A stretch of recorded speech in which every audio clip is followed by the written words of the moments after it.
Readymade garment সেক্টরে finishing section হলো উৎপাদন প্রক্রিয়ার শেষ এবং অত্যন্ত গুরুত্বপূর্ণ একটি ধাপ, যেখানে পোশাকের চূড়ান্ত রূপ দেওয়া হয় এবং বাজারজাতকরণের জন্য প্রস্তুত করা হয়।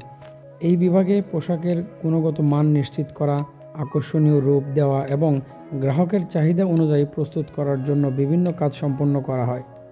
ফিনিশিং সেকশনে পোশাক ইস্ত্রি করা হয়, অতিরিক্ত সুতা কাটা হয়, কোয়ালিটি চেক করা হয় এবং পোশাকগুলো নির্দিষ্ট নিয়মে ভাঁজ করে প্যাকেজিং করা হয়।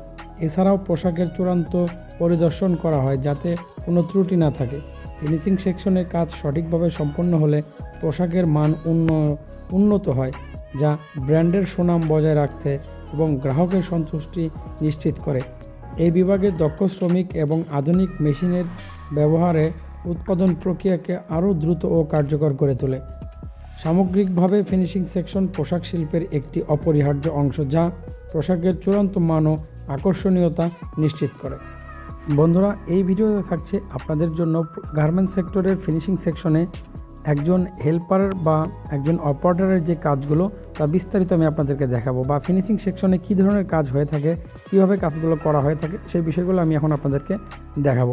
বন্ধুরা, প্রথমে যে মেশিনটা দেখতে পাচ্ছেন এটা হচ্ছে ডাস্ট রিমুভ বা বডি ট্রান মেশিন, যেটাকে বলা হয় বডি ইনপার্ট থেকে টপ পার্ট করার মেশিন বা ডাস্ট রিমুভ মেশিন।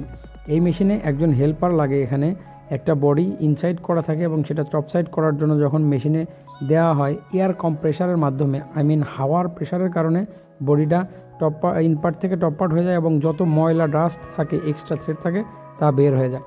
এবং এক্সট্রা থ্রেড থাকার পরে এবং বের হয়ে যাওয়ার পরে যে থ্রেডগুলো থাকে, যেগুলো মেশিনে কাটতে হয় বা কাটারে কাটতে হয়, এটা এখানে স্টিম, দেখেন থ্রেড স্ট্রিমার যে মেশিনটা হাতে দেখতে পাচ্ছেন, এটা হচ্ছে থ্রেড স্ট্রিমার মেশিনের নাম।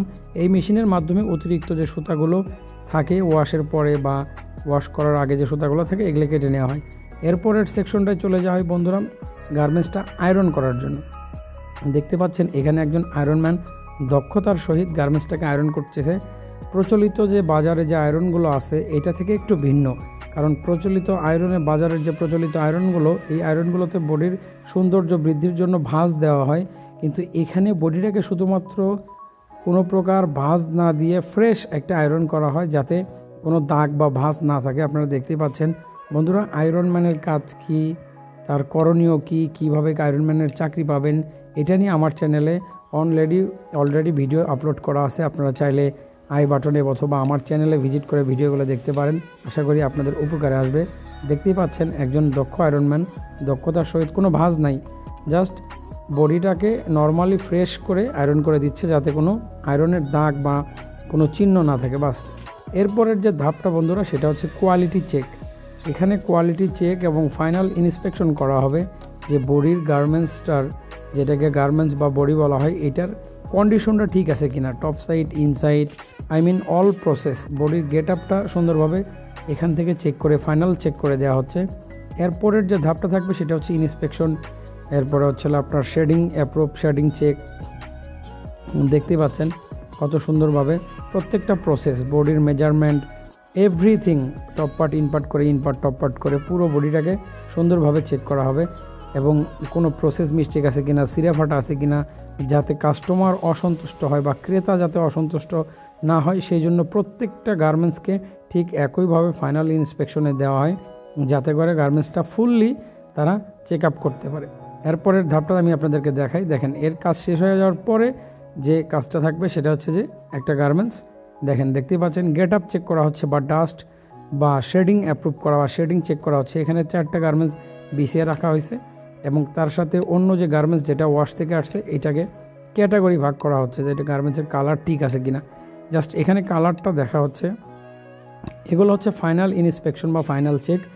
এরপরের ধাপটা হচ্ছে গার্মেন্টসের লাস্ট ধাপ, একদম লাস্টের যে ধাপটা সেটা হচ্ছে যে বডি প্যাকিং করা, আর তারপরে বাটন লাগানো, এরপরে ট্যাগ লাগানো, এভরিথিং। এরপরের যে ধাপটা, এখানে দেখেন কত দক্ষতার সহিত, যারা এক্সপিরিয়েন্সদারি সে দেখলেই কিন্তু বুঝতে পারতেছে। এখানে আপনি যদি খেয়াল করে দেখেন 4টে গার্মেন্টস 4 রকমের দেখা যাচ্ছে, বাস সে আলাদা করে দিল। এরপরের যে ধাপটা বন্ধুরা, এটা হচ্ছে ফাইনাল ধাপ। একটা বডিকে কাস্টমারের হাতে দেওয়ার আগের যে ধাপটা সেটা হচ্ছে এই ধাপ। এখানে দেখতে পাচ্ছেন বাটন লাগানো হচ্ছে, এরপরে বডিটাকে ফোল্ডিং করা হচ্ছে, যেটাকে ভাঁজ বলা হয়। বাংলা ভাষায় যদি আমরা বলে থাকি সেটা বলা হচ্ছে যে গার্মেন্টস ভাঁজ করা, কিন্তু বাট এটাকে গার্মেন্টসের ভাষায় বলা হয় ফোল্ডিং করা। দেখতেই পাচ্ছেন এখানে গার্মেন্টসের সাথে হ্যান্ডটেগ, সাইজ স্টিকার, সাইজ, কোন দেশে যাবে, কান্ট্রি ট্যাগ, এগুলো এভরিথিং লাগিয়ে দেওয়ার পরে বাস এখন বডিটাকে পলি করা হবে এবং পলি করে বডিটাকে কার্টন করে শিপমেন্টের জন্য বাস সাজিয়ে রাখা হবে। বন্ধুরা, এই হচ্ছে গার্মেন্টসের ফিনিশিং সেকশনের কাজ। চাইলে আপনি এখানে বডি ট্রান, থ্রেড কাটার হিসেবে জয়েন করতে পারেন। যদি কোনো সহযোগিতা লাগে আমার সাথে যোগাযোগ করবেন।